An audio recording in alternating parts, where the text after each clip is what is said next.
ये बजट अर्थव्यवस्था को मजबूती देने के साथ ही सामान्य मानवी के लिए अनेक नए अवसर बनाएगा।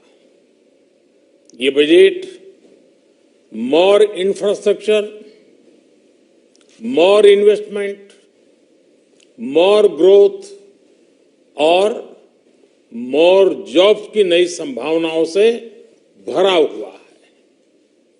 और एक नया क्षेत्र और खुला है और वो है ग्रीन जॉब्स का। ये बजट तत्कालीन आवश्यकताओं का भी समाधान करता है और देश के युवाओं के उज्जवल भविष्य को भी सुनिश्चित करता है। ये पिछले कुछ घंटों से देख रहा हूं जिस प्रकार से इस बजट का हर क्षेत्र में स्वागत हुआ है, सामान्य मानवी की जो सकारात्मक प्रतिक्रिया आई है उसने जनता जनार्दन की सेवा का हमारा उत्साह अनेक गुना बढ़ा दिया है।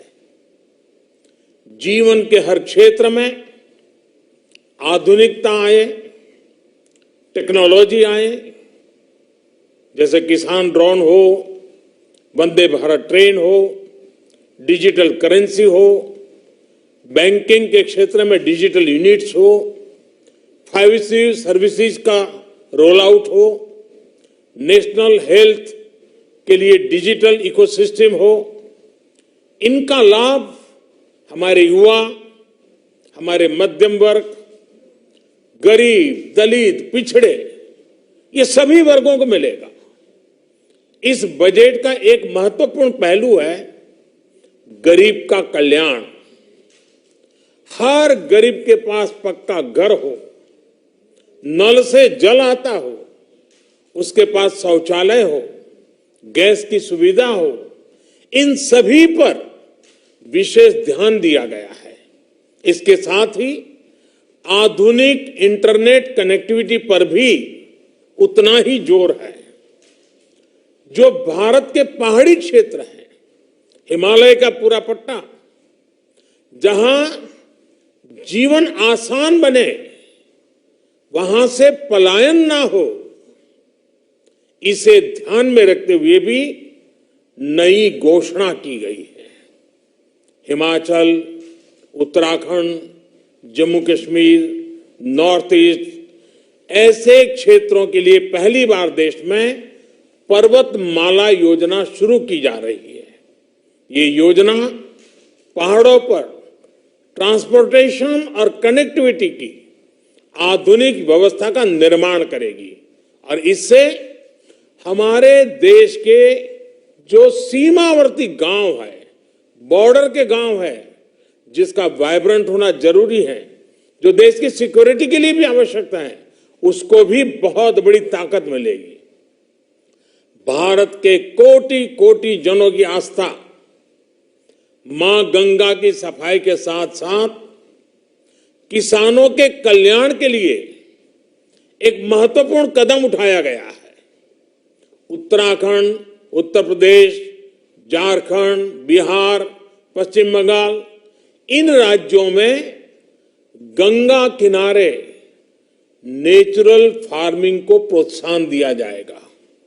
इससे मां गंगा की सफाई का जो अभियान है, उसमें मां गंगा को केमिकल मुक्त करने में भी बहुत बड़ी मदद मिलेगी।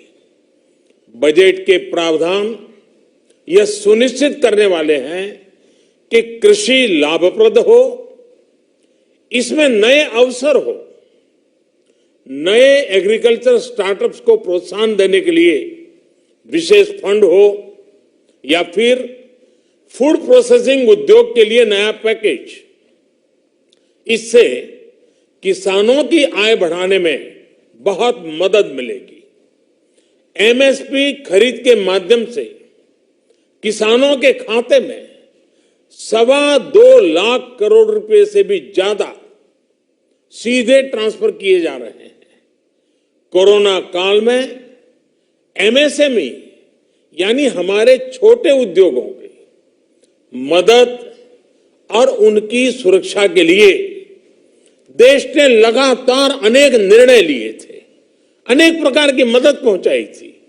इस बजट में क्रेडिट गारंटी में रिकॉर्ड वृद्धि के साथ ही कई नई योजनाओं का ऐलान किया गया है। डिफेंस के कैपिटल बजट का 68% डोमेस्टिक इंडस्ट्री को रिजर्व करने का भी बड़ा लाभ भारत के एमएसएमई सेक्टर को मिलेगा। ये आत्मनिर्भरता की तरफ बहुत बड़ा मजबूत कदम है। 7.5 लाख करोड़ रुपए के पब्लिक इन्वेस्टमेंट से अर्थव्यवस्था को नई गति के साथ ही छोटे और अन्य उद्योगों के लिए नए अवसर भी बनेंगे। मैं वित्त मंत्री निर्मला जी और उनकी पूरी टीम को इस पीपल फ्रेंडली और प्रोग्रेसिव बजट के लिए बहुत बहुत बधाई देता हूं।